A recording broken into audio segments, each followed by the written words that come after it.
JBS presents the Hampton Synagogue's Author Discussion Series with Rabbi Avraham Bronstein. My name is Glenn Dorskin. Welcome to the Hampton Synagogue. The Hampton Synagogue Author Discussion Series, now in its 27th year, is a cultural highlight of our summer season, both for members of our congregation and our many visitors from across the Hamptons. I am proud to serve as series chair, and it is my great pleasure to share our past season with you, our global congregation, in celebration of Jewish Book Month.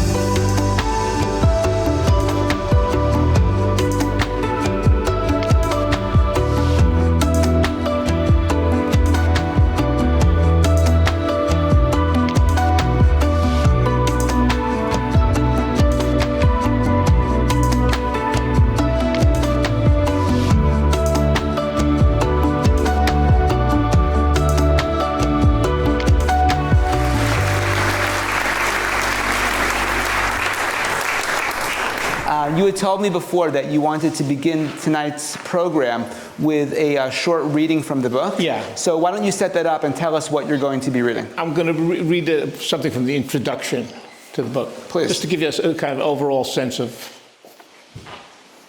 To his admirers, Elie Wiesel had the aura of a prophet. He spoke with eloquent simplicity about grand moral themes, balancing his paradoxical phrases so that listeners absorbed his message into their marrow. Whether explicitly or by suggestion, he summoned the personal history that had endured human malice in his flesh.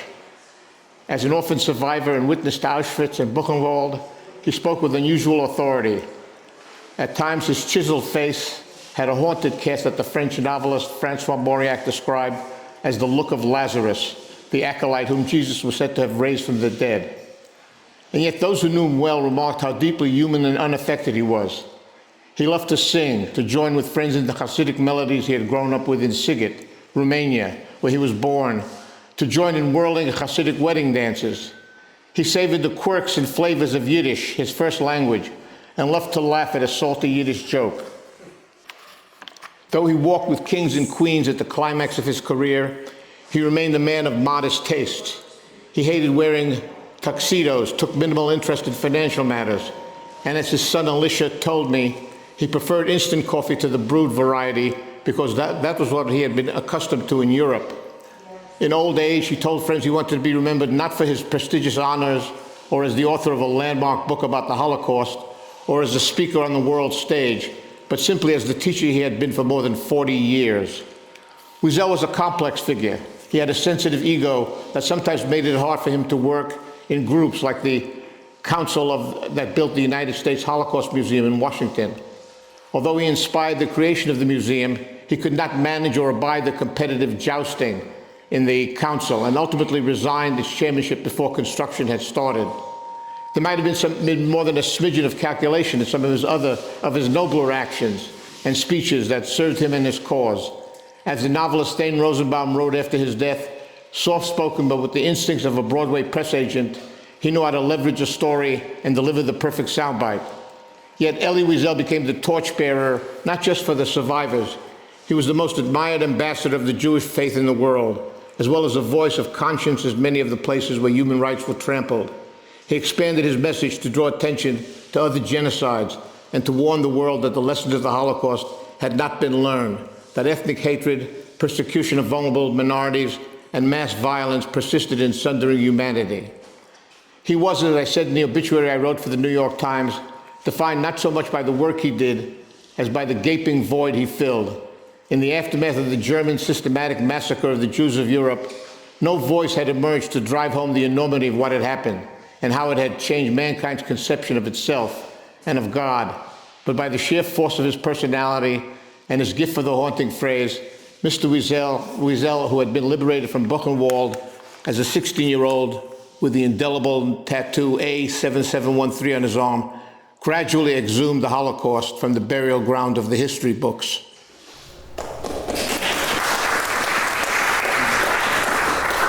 Thank you. It's a beautifully written book, as Glenn mentioned in the introduction. I think so. All of the reviewers think so as well. I'm just wondering, how does it come that you wrote the book? Did you have an idea to write it? Did somebody come to you and write it? What was the inspiration for you to take this project on? I knew Elie Wiesel. I first encountered him when I went with my parents to the annual Holocaust commemoration at Temple Emmanuel and other places. And he was a wonderful speaker, an eloquent speaker, and I knew that. But then I saw him when the Post sent me to cover the '73 Mideast War. I flew to Israel. And on the plane was Elie Wiesel and his friend Sigmund Strachlitz. As a journalist? I was there as a journalist. He was there because he was going to deliver medicine to Israeli soldiers. So he was sitting next to Strachlitz, and the two of them were humming Yiddish melodies. Mm-hmm. I remember their shoes were off, their ties were loosened, and there was something so warm about this scene that I realized, it's a human being, and it's not just a grand orator. There's a person there. So I was attracted to the idea of doing a biography at some point, and it turned out I had been asked to write his advance obituary for the Times, and I'd written a profile of him. So when I retired from the Times, just in looking for a project, I thought, this would be, there had not been an adult biography of Elie Wiesel up to that point. Did you find that surprising, that you were filling that void? First journalist. I do. I find it surprising, but Elie wrote 2 memoirs about his own life. Mm-hmm. So in a way, there wasn't this great need for a biography. What you're saying is that this biography really comes out of a bit of a relationship that developed over the course of many decades. To some extent. To some extent. Okay. I'm still interested in the process of you writing the biography. Another question I had was, you just mentioned a little bit ago that you had certain acquaintance with Elie Wiesel over the course of his life. Right. You profiled him here and there, you interviewed him, you spoke to him, you covered events where he was a headliner, but you didn't really know him maybe that intimately as a friend. I'm wondering, over the course of writing this biography, there's so much material that was written about him, or that features him, or that he produced. He wrote 40 books, and who knows how many articles and op-eds over the course of his life. Right. How do you even start trying to write a biography that really tells the story of somebody who has so much of a backstory, so many words written about, so many words that they've written? There's so much material to go through. So what's the process of writing that biography? Sitzfleisch. Yeah. How long did it take? You just do it day by day. The first thing I did was I made a list of people I wanted to interview. Mm-hmm. I ended up interviewing 40 to 50 people. Because you want to talk to them before it gets too late. Mm-hmm. I interviewed many of his friends, people he worked with, organizations he was involved with.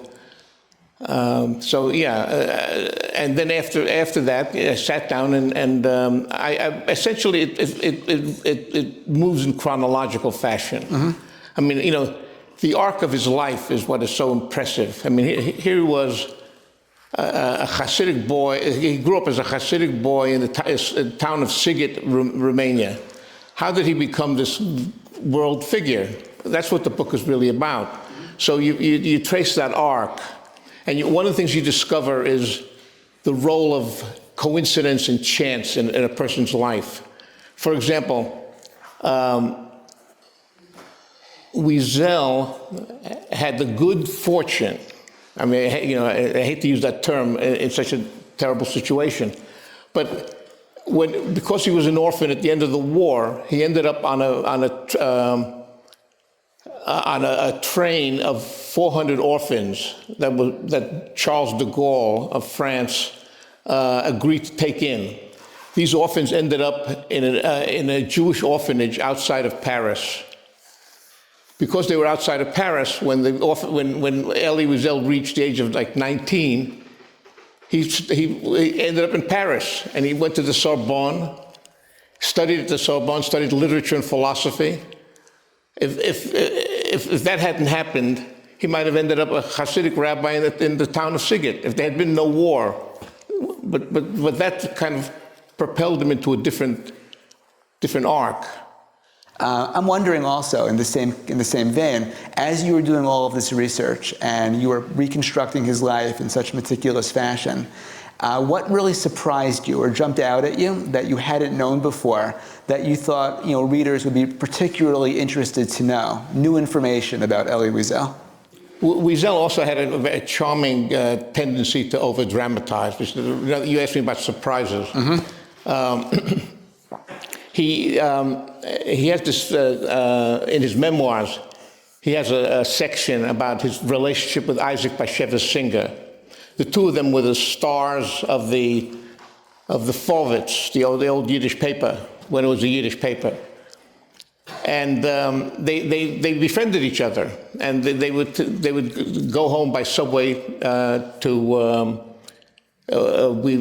Singer lived at 86th Street at the Belle Nord, and Wiesel lived in Riverside Drive at 103rd Street. And they'd take a subway up together and schmooze on the way up there. But then they had a falling out. Each of them had done reviews, and they didn't like the reviews they got from this so-called friend. So they had a breakup. Their friendship broke up.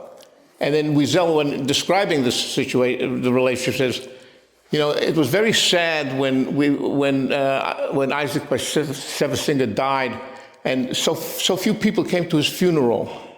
I covered the funeral for the New York Times.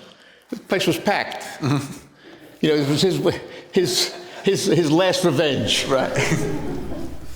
I want to get back a little bit more into Wiesel's biography, the actual life story as you describe it. You spend a lot of time in the beginning of the book talking about his upbringing, which you've already mentioned tonight. You really need to understand, if you want to understand what motivated him, what really made him tick, because you say in a few places in the book, obviously he left his small town in Romania. He left Sighet when he was 13 years old, but in a larger sense, in a spiritual sense, he never really left there.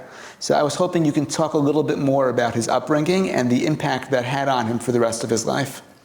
Well, he was a student of the Talmud, and he was an Orthodox Jew. And they might have his early years in New York might have strayed from that mm-hmm. Tribe, if I may call it that. But he pretty soon wore tefillin every day. He observed Shabbos. Mm-hmm. I mean, there were some things he may not have done that were totally orthodox, but you said he lapsed, but he never left. Right. Exactly. Right. And when he was asked about.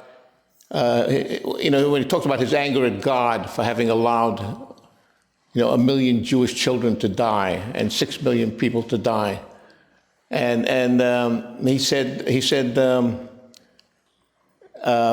if I'm angry at him, why should I take it out on Shabbos? Mm-hmm. That was his response. It's a good line. Yeah. In fact, he told me when I interviewed him for the Nobel, he said, I've spent my life being angry at God, and somehow that's brought me closer to Him. So this was his kind of religious. And they never really reconciled, he and God. Maybe a little bit. I remember he wrote an op-ed at some point, maybe in the 90s or the early 2000s. He did. About he's saying it was enough struggling against God. Right. Time to reconcile. That's right. But that happened much later in his life. That's right. Right. I vaguely remember that. Let's talk a little bit about, I think what most people here, please. What most people here would consider to be his most famous work, right, which is Night. In the book, you make the point that Night is a book that he was kind of ambivalent about being known for. He mentioned that, I forgot who he mentioned it to, but he kind of commented that he wrote 40 books in his life, and yet the only book people know him for is this one book. And it didn't even sell well when it first came out, right? You point out that it only sold 1,000 copies the first year after it was printed. It's now sold 14 million. Now it's sold 14 million. Yeah, probably right? 15 million by now. Well, thanks to Oprah. Yeah. Right. I'm wondering, and you talk about it a little bit in the book, but I'm sure in your research, what was it that made Night such like a runaway success over time? Why has it become more important over time instead of less? It's a very vivid, painful description of life in the concentration camp in Auschwitz and Buchenwald, and you get a sense of the pain a child went through, having to watch his father get beaten, starve, and die, and to be so hungry and so burdened by the father that he almost wished that he was relieved when he finally died, and he felt guilty about that. I mean, that kind of very candid,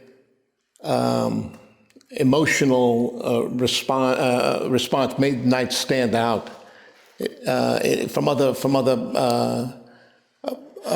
books of that sort. And don't forget, Night also was one of the first books that were written about the Holocaust. There was after the war and after the initial revelations about what happened in the camps, there was a kind of a silence, a shroud of silence that descended on the Holocaust. Very, very little was written. There wasn't even a history of the Holocaust until early 60s, the Raoul Hilberg book. So I think many Jews felt guilty that they hadn't done more. American Jews felt guilty they hadn't done more to rescue the Jews of Europe or put pressure on the Roosevelt administration to do so. I think the survivors themselves felt no one could quite understand what they went through. And so between all that, there was this beyond the trauma of the event itself. So there was this silence about the Holocaust. Is that the silence in the subtitle of the book, Elie Wiesel, Confronting the Silence? Partly, yes, Partly. Absolutely. But what changed was the Eichmann trial, which gave people more of a knowledge of what happened, and also the '67 war, because of the '67 war and the miraculous victory in 6 days, there was such a sense of pride among Jews that they began wanting to know more about their background. And there suddenly were books and films being made, and here was a book that had come out already a few years, 5 years before. And it took off. So it was like perfectly positioned once the circumstances were right. That's right. And then it kind of snowballed. Right. You write about his involvement with the issue of Soviet Jewry, Jews that were trapped in the former Soviet Union, and he got on board on that issue very, very early. I'm wondering, because you had mentioned his involvement with the issues in Cambodia, Vietnam, was the Soviet Judaism issue kind of the first time that he stepped off the Holocaust as his only issue and began to broaden into other aspects of human rights? Absolutely. In fact, he was his first really came to prominence as a result of the book "The Jews of Silence," which was about the repression of Soviet Jews, and his book became the textbook of the movement, and so it was also very beautifully written and told, and he did it by describing the exuberance of the Soviet Jews when they had a chance to celebrate a Jewish holiday like Simchat Torah. For some reason, Simchat Torah was not a holiday that the authorities blocked. whereas the other holidays were almost done secretly by Jews. This one, they allowed the dancing with the Torah publicly. And he describes it beautifully, and you get a sense of, how much the Soviet Jews who wanted to be observant longed for the chance to do so. Mm-hmm. And that comes across very, very strongly. This is part of Wiesel's arc, as you described it in the beginning of this conversation. And definitely, after he won his Nobel Prize in 1986, as you document, he becomes much more involved in a much wider array of issues. He takes on human rights issues on a much broader scale. He starts talking to world leaders on a much broader scale. Do you think he saw that as like a natural extension of what he was doing before? Or did he recognize that he was kind of making a turn and he was now doing something different than just documenting and bearing witness to what had happened? I think he realized that he'd achieved a certain stature, mm-hmm. and that he needed to use that for good, for the benefit of people all over the world.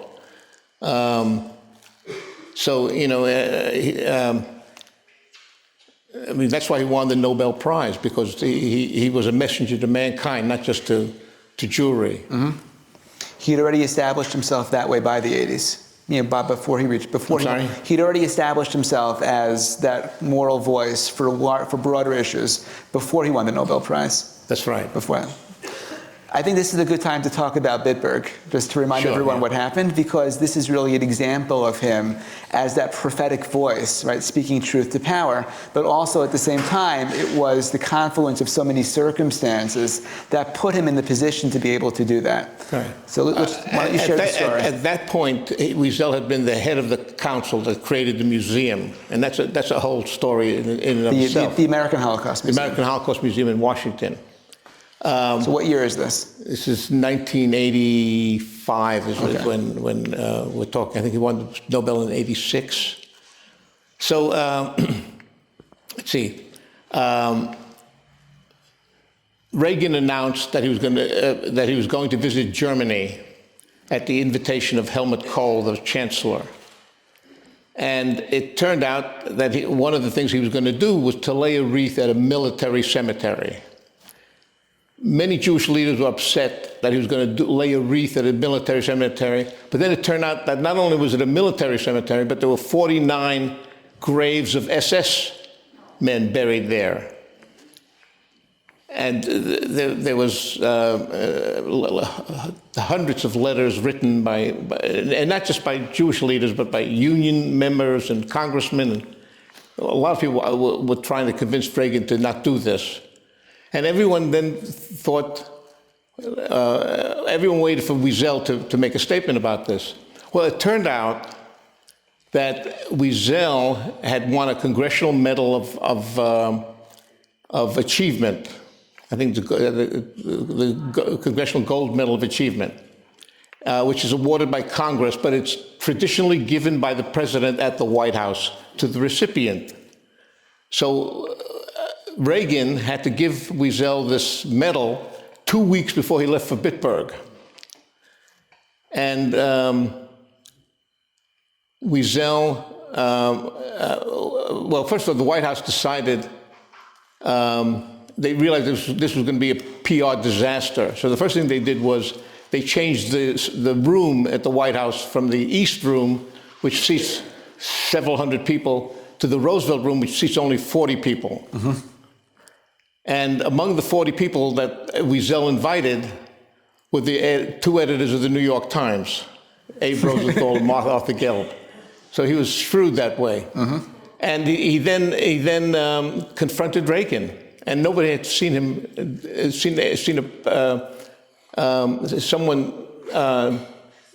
talk to the president in that kind of confrontational manner. Though, if you see the videotape, it's really a very sensitive. The way he talks to Reagan is a very sensitive criticism. Right, he says, "This is not your place. Your place is with the victims." Your place is with the victims. Which is like such a devastating line. This place is not your place, Mr. President. Your place is with the victims. And he even begins by saying, I can't tell you how pained I am that I have to tell you this. It's a lovely. I mean, if you have a chance, you should all see the YouTube video. It's really. It's a wonderful moment. It's funny if you think about it, because Wiesel may have learned something from that moment, because he developed kind of a habit of putting presidents on the spot that, kind of repeated itself, right? I think he had a moment like that with Bill Clinton. He had a moment like that with Barack Obama. He did. He did. This became something that repeated. Maybe that's part of his persona also. He found things that worked, and he kept finding positions or circumstances to repeat those patterns in future generations also. Well, he did confront Clinton at the opening of the museum in Washington. He told him, people are dying in Bosnia. Why are we letting this happen? This is another genocide. And Clinton didn't react immediately, but within a year we intervened. Now, was it Elie Wiesel who influenced that did this? He had this moral leadership because he endured the Shoah. And enduring the Shoah and being able to speak about it so passionately and so eloquently, he was able to arise as a moral voice, as a moral leader, not just about the Shoah, but about so many other things. Well, I think what you're getting at is that Wiesel was a singular figure. Almost no one else had his kind of combination of having suffered, having been educated. I mean, most of the survivors, when they came here, like my parents, took the first job they could get because they needed to support their families, their young families. In the DP camps, the survivors had married and had children. They came over here. They all were of a certain age. They came over here with small children, and they had to go work. Because they weren't, they weren't the generous welfare programs we have today, and not that they would have taken them. And the Jewish agencies would provide some funds to get to tide you over, but not for very long periods of time. So people had to go get jobs, and people ended up working in factories. And in opening candy stores if they had a bit of a nest egg. So Wiesel had been educated at the Sorbonne. He had been a writer because he'd been a journalist.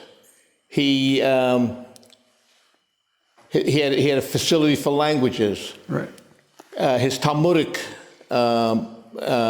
training gave him a very complex way of looking at the world.